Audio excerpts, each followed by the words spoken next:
a billionaire CEO, a struggling single mom, one lost paper heart that changed everything. When Nina, a rain-soaked delivery driver, meets Evan Langford, she never expects their worlds to collide, or that her daughter's handmade gift would stir something deep inside him. But what begins with tension unfolds into a powerful story of redemption, love, and the courage to cross impossible divides. Who is this woman that made a billionaire question everything? And will love be enough to bridge their worlds? Where are you watching from? Drop your city below and subscribe to Soul Echo Stories for more unforgettable tales. The rain fell in relentless sheets, drumming against the glass walls of Evan Langford's 37th floor office, like a warning. But he barely noticed. His eyes were locked on the figure standing in his doorway, soaked from head to toe, curls dripping water onto the marble floor, her delivery uniform clinging to her like a second skin. She looked like a woman who had fought the weather and lost. She held out a soggy parcel, both hands trembling slightly, as if she'd been standing in the cold too long. Package for Mr. Langford. Requires a signature. Evan didn't move. He was perched behind a sleek black desk the size of a dinner table, the city skyline stretching behind him. A Bluetooth headset blinked softly in his ear, the call he'd just ended with Japanese investors still fresh in his mind.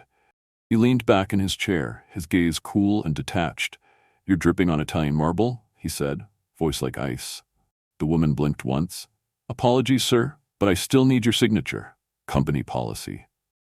Evan exhaled, more annoyed by the interruption than the water pooling at her feet. She wasn't the first delivery person to burst in mid-storm, but she was the first who didn't flinch under his stare. No flirtatious giggle, no apology laced with awe at being in his office. Just wet clothes, tired eyes, and a tone of practiced professionalism. Refreshingly inconvenient. He checked the time on his limited edition Hublot. She was over an hour late. This was supposed to arrive at noon. "There was an accident on Fifth Avenue," she said evenly. "Traffic was locked for miles. I called the number listed, but no answer." He tapped the screen of the delivery pad she held out, signed with a swift, annoyed scribble, and handed it back. "Next time, take another route. I don't pay a premium for excuses." Her eyes, a deep mahogany, locked on his. "With all due respect, Mr. Langford, I didn't ask for your premium. I just did my job, in the rain, with detours, and no lunch." For a moment, Evan was speechless. People didn't talk to him that way, especially not people who wore faded uniforms and drove rattling vans. Before he could recover, her fingers fumbled in her pocket and something fluttered to the floor. She didn't notice, but he did. After she turned and walked out, leaving a trail of wet footprints behind, Evan rose and walked to the object. A small, crinkled bookmark made of red construction paper. It was laminated in tape, bent at the edges, and clearly handmade. In shaky, childish handwriting were the words, "For Mommy. Love wins." He stood holding it longer than he meant to. Through the blur of rain, he could just make out the delivery woman climbing into her battered van, shoving her curls into a beanie, and slamming the door. She was gone. Back at his desk, Evan placed the bookmark beside his laptop. It didn't belong there, clashed with the minimalist design, the glass, the steel. It was innocent in a world where innocence rarely survived. He tried to work, opened emails, reviewed projections, but the words blurred. His eyes kept straying to the red bookmark. That shaky declaration, "Love wins." A knock sounded at the door. His assistant Dana's voice, "Evan, you've got the Langford Foundation board call in 10. "I'll be there," he said quietly. When she left, he reached again for the bookmark. He wasn't sentimental, never had been, but the paper felt strangely heavy in his hand. He didn't know the woman's name, didn't know her story, but he knew one thing: she wasn't like the others, and somehow, that mattered more than he wanted to admit. Nina Porter hated being late. Not because she cared about corporate expectations, those had burned to ash years ago, but because it always meant something else had to give. Like tonight, Maya's art show. She gripped the steering wheel tighter as her van groaned at a red light, wipers fighting the downpour with squeaky desperation. Her whole body ached. Rain had soaked through her clothes hours ago, and her shoes squished with every movement. The ancient van had broken down twice that day. Once in the warehouse parking lot, and again on Fifth. Right after the wreck that had shut down 2 lanes and made her nearly 40 minutes late for the Langford delivery. And now, as the clock on the dashboard blinked 5:48 p.m., she had precisely 12 minutes to get to Bright Horizon Elementary before the aftercare staff charged another late pickup fee she couldn't afford. Nina muttered a quiet prayer to the brake pedal and rolled through the last turn, tires sloshing against the curb. Her van coughed in protest as she pulled into the school's modest lot. Inside, Maya sat alone on a bench just outside the gym, hugging her purple folder with both arms, pink backpack dangling off one shoulder. Her hair was pulled into uneven pigtails, courtesy of her own determined hands that morning. When she looked up and saw her mother, her face lit up like it had never known a cloudy day.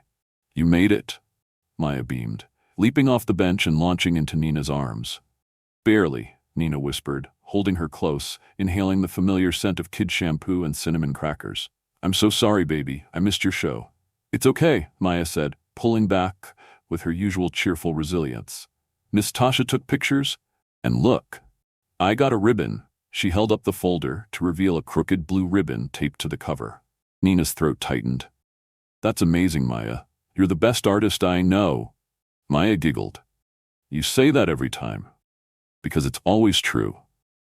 They walked back to the van, Maya skipping in puddles, chattering about dinosaurs, glitter glue, and how Darius spilled paint on the principal's shoes. Nina smiled, but her mind was elsewhere. On the mounting bills, on the overdue rent notice crumpled in her glove compartment, on the fact that she had just enough gas to make it home and maybe, just maybe, to work tomorrow. As they buckled in, Nina patted her pocket. It was empty. Her stomach dropped.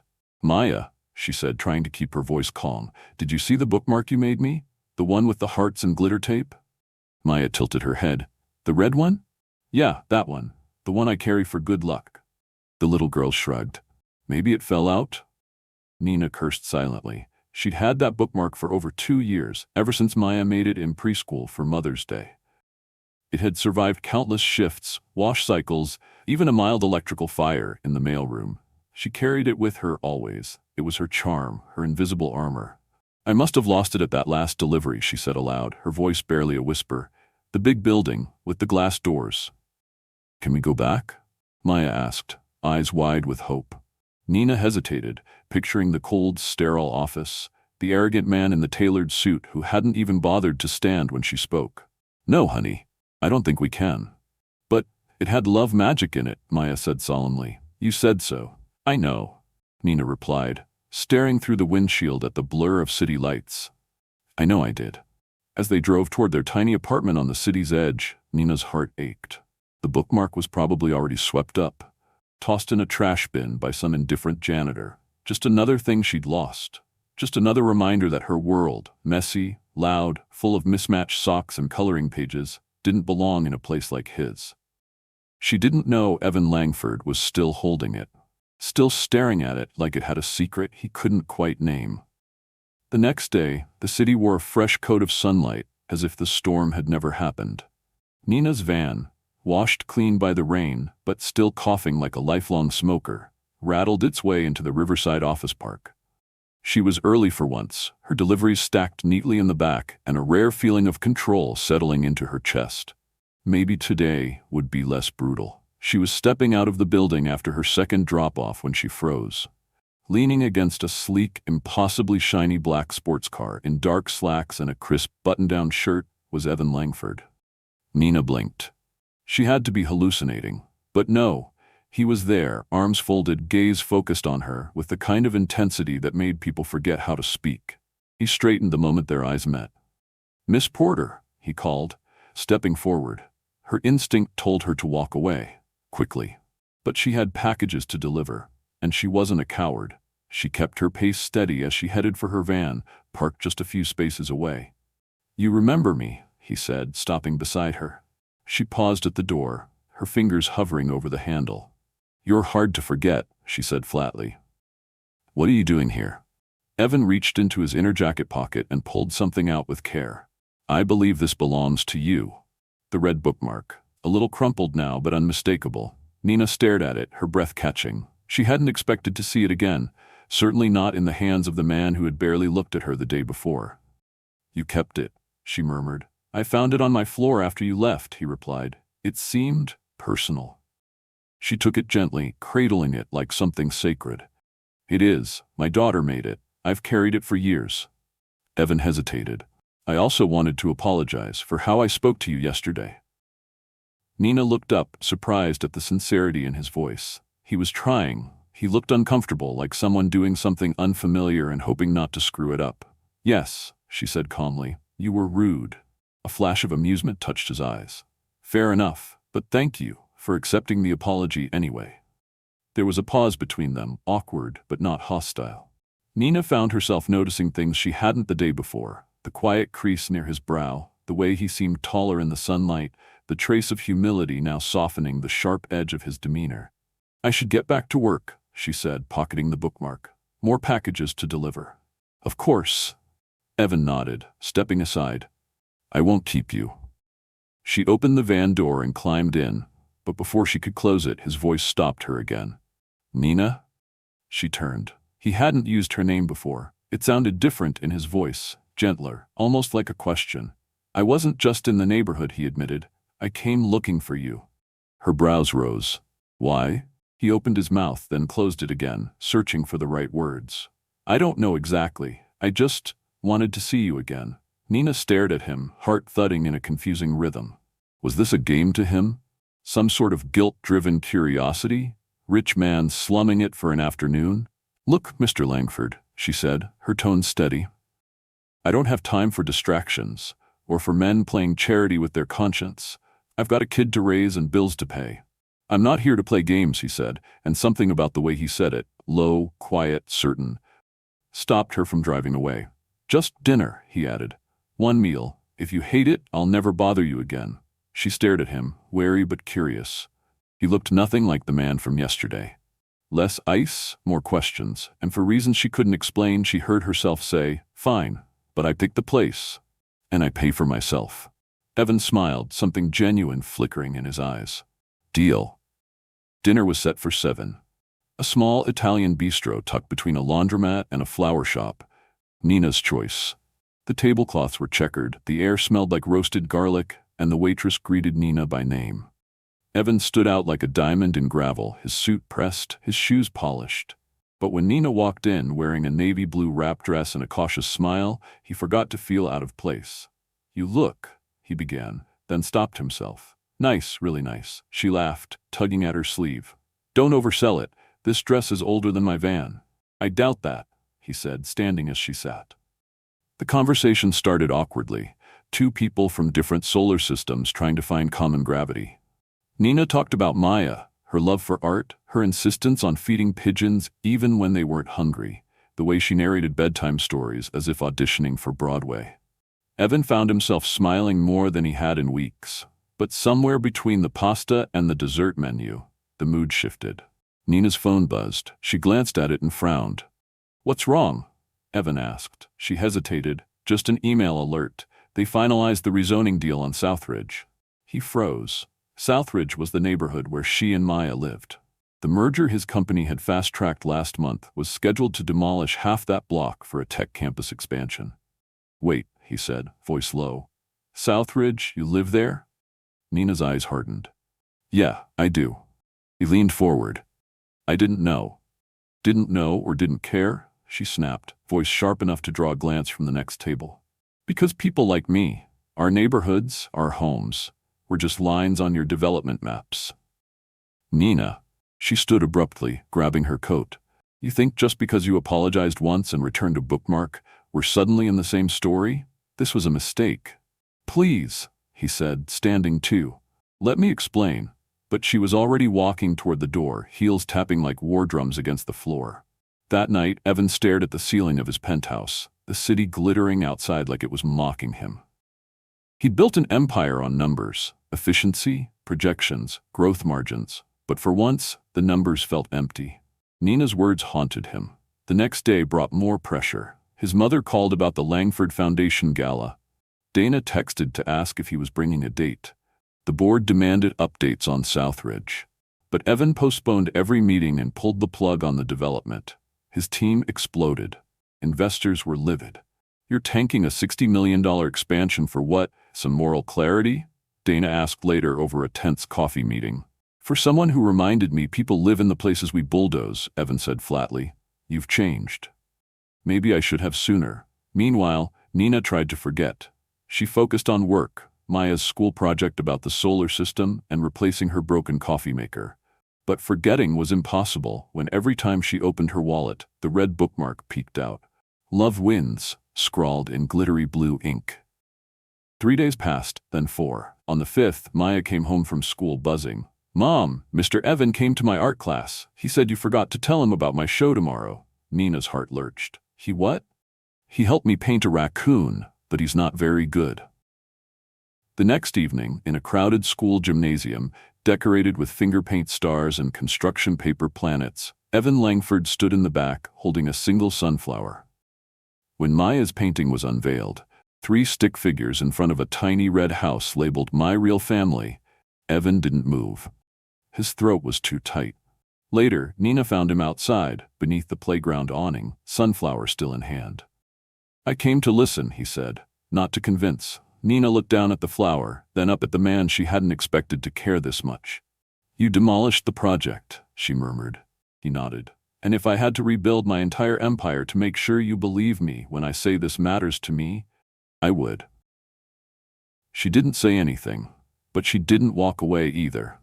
Sunday mornings in their part of the city were quieter than most. Birds chirped from the crooked power lines, the distant hum of buses replaced the weekday honking frenzy, and the corner bakery's aroma drifted through the open kitchen window of Nina's modest apartment. She stood barefoot in the small space, flipping pancakes with one hand and helping Maya glue sequins onto a school project with the other. The red bookmark sat nestled in the center of the fridge door, held in place by a chipped ladybug magnet. Then came the knock. Nina paused, spatula midair. She wasn't expecting anyone. Maya looked up. Is that him? Nina raised an eyebrow. Who? Maya just grinned and scampered to the door. Before Nina could stop her, the door swung open to reveal Evan Langford, dressed in jeans and a button-down, holding a paper bag and a sheepish smile. Good morning, he said, lifting the bag slightly. I come bearing cinnamon rolls. Nina folded her arms. Do all your apologies come with pastries? Only the important ones. She stared at him for a beat, then stepped aside with a sigh. Come in before the neighbors start taking pictures. Inside, Maya wasted no time. She grabbed the bag and rummaged through it like it held buried treasure. These smell amazing, she announced, already picking the biggest roll. I had to bribe the bakery staff to give me the last batch, Evan said, smiling as he watched her. Nina gestured to the table. Sit. But if you think this means I've forgiven you completely, you're wrong. This isn't a fairy tale. You don't win me over with frosting. Understood, he said, settling into a chair. But I'd like to earn it. Not with frosting, with time. For a while, the 3 of them ate and talked. Maya regaled Evan with stories of schoolyard drama and art class adventures, while Nina watched from across the table, trying to make sense of this new version of him, less polished, more present. He even offered to help clean up after breakfast, rolling up his sleeves and rinsing dishes in the cramped sink. Afterward, when Maya was busy drawing rainbows and glitter gel pens on the living room rug, Nina walked Evan to the door. You know, she said softly, arms crossed over her chest, you could have just texted. I did, he replied, 3 times, and then I realized, sometimes showing up matters more. She gave him a look, half skeptical, half amused. I'm not trying to rush anything, Evan added quickly. But I meant what I said at the art show. I want to be part of this, whatever this is. I want to try, if you'll let me. Nina's eyes searched his face, looking for cracks, for signs that this was temporary. Another experiment for the man who had everything. I don't want to be a weekend project, she said finally. And Maya doesn't need someone who disappears when things get hard. I don't plan on disappearing, he said. I want the hard stuff too. The late-night phone calls, the sticky fingers on the furniture, the bad days, all of it. The silence that followed wasn't cold, it pulsed with weight, like something tender beginning to take root. Okay, she said, voice barely above a whisper. But we go slow. Maya comes first, and you still owe me dinner. Evan grinned. Your pick again? Always. Over the next few months, their lives began to fold into each other. Carefully, slowly, but meaningfully. Evan canceled trips he used to consider essential. Nina accepted a part-time design job a friend recommended, one that let her be home with Maya after school. They had awkward family dinners, impromptu park picnics, even movie nights where Evan fell asleep halfway through animated films he'd never imagined watching. One evening, Maya presented him with a new bookmark. It was bright yellow with crooked stars and bold letters. "Thank you for showing up." Evan framed it, placing it on his office desk beside the original red one. 6 months later, Nina stood in the hallway of their new home, a cozy townhouse just outside the city. Boxes were half unpacked. Maya was giggling in her room upstairs, and Evan stepped into the hallway, brushing dust from his sleeves. "Do you ever think about how it started?" he asked, gesturing to the bookmarks on the wall. "All the time," Nina said, "and I still don't believe it." "Believe what?" "That you really showed up." He smiled and took her hand. "Well, I'm still here." And this time she didn't doubt it. Not even for a second. Life lesson. Sometimes the smallest moments carry the greatest weight. A crumpled paper heart, a rainy delivery, a single act of kindness. These are the threads that quietly weave lives together. Evan Langford and Nina Porter came from opposite worlds, one of glass towers and billion-dollar deals, the other of overdue bills and playground glue. But it wasn't wealth or status that changed their story, it was presence. Showing up, listening, apologizing, trying even when it was hard or uncomfortable. This story reminds us that true connection doesn't demand perfection, it asks for sincerity. Real love isn't about sweeping gestures or fairy tale promises. It's found in the consistent effort to understand someone's world, even when it looks nothing like your own. It's choosing to stay, to grow, to believe in the quiet magic of second chances. No matter where you come from or how broken your past may be, you are still worthy of being seen, chosen, and loved. And sometimes love begins not in grand declarations, but in the humblest of places, like a paper heart tucked inside a delivery jacket. So, what about you? Where are you watching from today? Drop your city or country in the comments. We'd love to know. And if this story touched your heart, don't forget to subscribe to the Soul Echo Stories channel for more emotional, inspiring tales like this one. Your support helps us keep sharing the kind of stories that remind us all of what truly matters. See you in the next video.